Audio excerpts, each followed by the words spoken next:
글로벌 탑그룹 방탄소년단이 갑작스럽게 단체 활동 중단을 선언했습니다. 그야말로 후폭풍은 엄청났습니다. 미국 뉴욕타임스와 워싱턴 포스트, 영국 BBC, 일본 요미우리 등 주요 외신들이 일제히 이를 속보로 타전했습니다.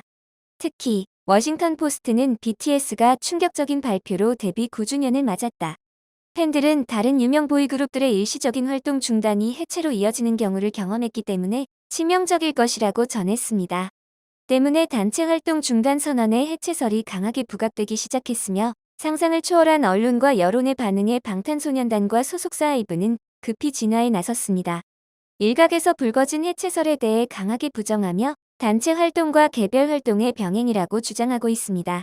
그룹 해체나 개별 활동으로의 완전한 전환은 아니라는 의미입니다. BTS의 단체 활동 중단 선언 다음 날인 15일 코스피에 상장한 소속사 하이브의 주가는 곤두박질 쳤습니다. 거의 하한가 가까이 떨어지면서 25%가 급락하며 시가총액이 무려 2조 원 정도가 증발했습니다. 2020년 기준 하이브 매출 중 87.7%가 BTS를 통해 발생했으며 2021년에는 매출이 7,900억 원대에서 1조 2,500억 원대로 늘어나며 BTS의 비중이 67%로 줄었지만 여전히 절대적이기 때문에 하한가 수준의 주가 하락은 어쩔 수 없어 보입니다.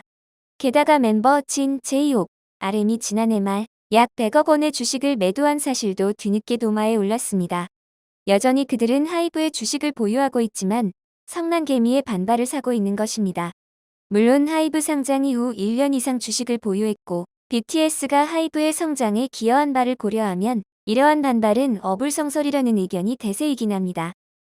한편 BTS의 새 앨범 프루프의 초동 판매량이 275만 장을 넘겼습니다. 17일 국내 음반 판매량 집계 사이트 한터차트에 따르면 지난 10일 발매된 BTS의 새 앨범 프루프가 총 275만 장의 판매량을 기록했다고 합니다. 이는 올해 발매된 앨범 중 가장 많은 판매량이자 역대 초동 기록 2위입니다. 이로써 BTS는 역대 국내 음반 초동 판매량 1에서 4위를 석권하게 됐습니다. 정말이지 대단하다는 말로는 설명이 안 되는 엄청난 기록입니다. 이렇게 대단한 업적을 쌓아올리고 있는 BTS가 단체 활동 중단을 선언할 수밖에 없는 이유가 무엇인지에 대한 의문이 고리를 물고 있습니다. 우선 과도한 음악 외적인 활동에 대한 지적이 이어지고 있습니다.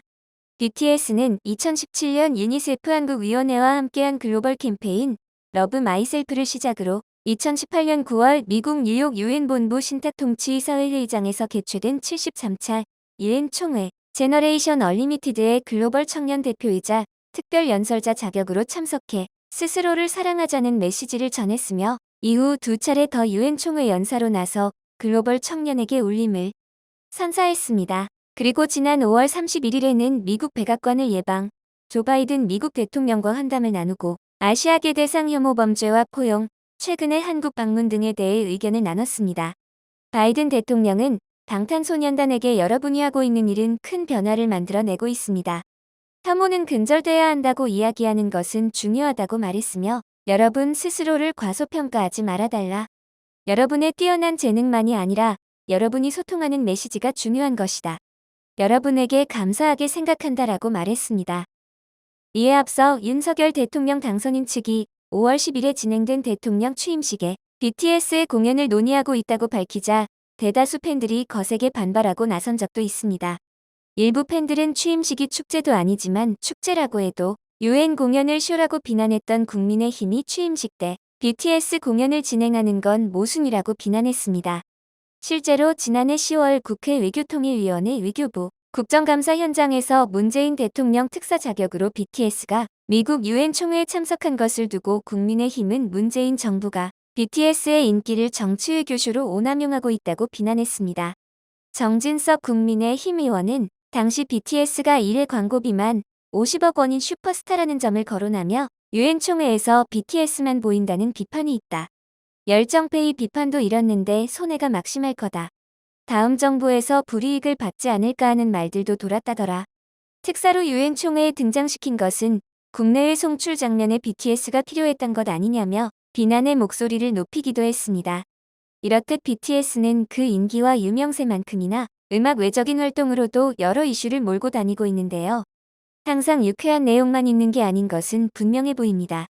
특히나 정치적인 입장에서의 감론을 박은 BTS에게 치명적인 피로감을 주었을 것이라는 의견입니다. 사실 BTS가 전 세계적인 인기를 얻고 있기는 하지만 그 인기를 유지하기 위해서는 음악적 성숙과 발전을 계속해야만 하고 이를 위해 뼈를 깎는 듯한 노력이 지속되어야 하는데 음악 외적인 활동과 논란들 때문에 BTS 멤버들이 점점 번아웃 상태로 빠져들었다는 것입니다. BTS 멤버 RM은 찐 방탄의식에서 BTS를 오래 하려면 제가 저로서 남아있어야 된다고 생각한다.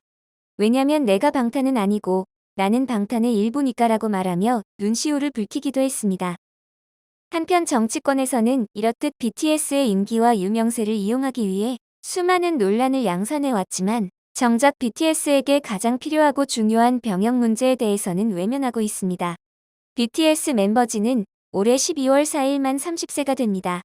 그를 비롯한 멤버들은 국위 선양을 위한 체육 대중문화예술 분야 우수자에 해당돼 병역을 연기해왔는데 최대 30세까지만 미룰 수 있습니다.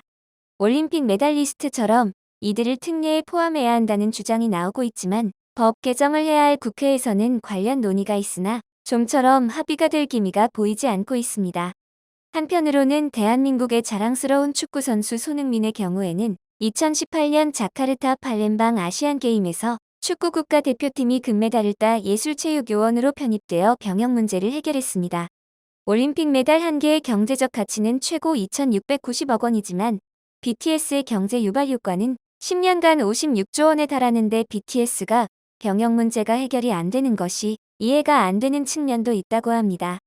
손흥민의 병역 문제 해결이 결과적으로 역대 아시아인 최초 프리미어리그 득점왕으로 이어졌다면서 BTS가 더욱 큰 업적을 남기기 위해 병역 문제에 대한 해결책이 반드시 필요하다는 입장입니다.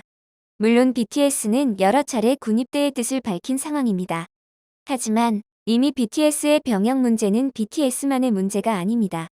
BTS가 그동안 이룬 국위 선양과 앞으로 얼마나 더 많은 성과를 이룰 수 있을지 가늠조차 되지 않는 상황에서 국익이라는 대승적 차원에서 논의가 되어야 할 것입니다. 그렇다고 해서 BTS만 무조건적으로 혜택이 주어지는 병역 특례를 주어서도 안 될 것입니다. 애초에 국위 선양과 문화 발전에 기여한 특기자에게 병역 특례를 주기 위해 제정된 현행 병역법의 취지를 살리면서 현재의 한계를 극복하고 합리적 기준과 공정성을 바탕으로 병역법을 본래의 취지에 맞게 개정하기 위한 논의가 시급한 상황입니다. 이상 메가 이슈였습니다.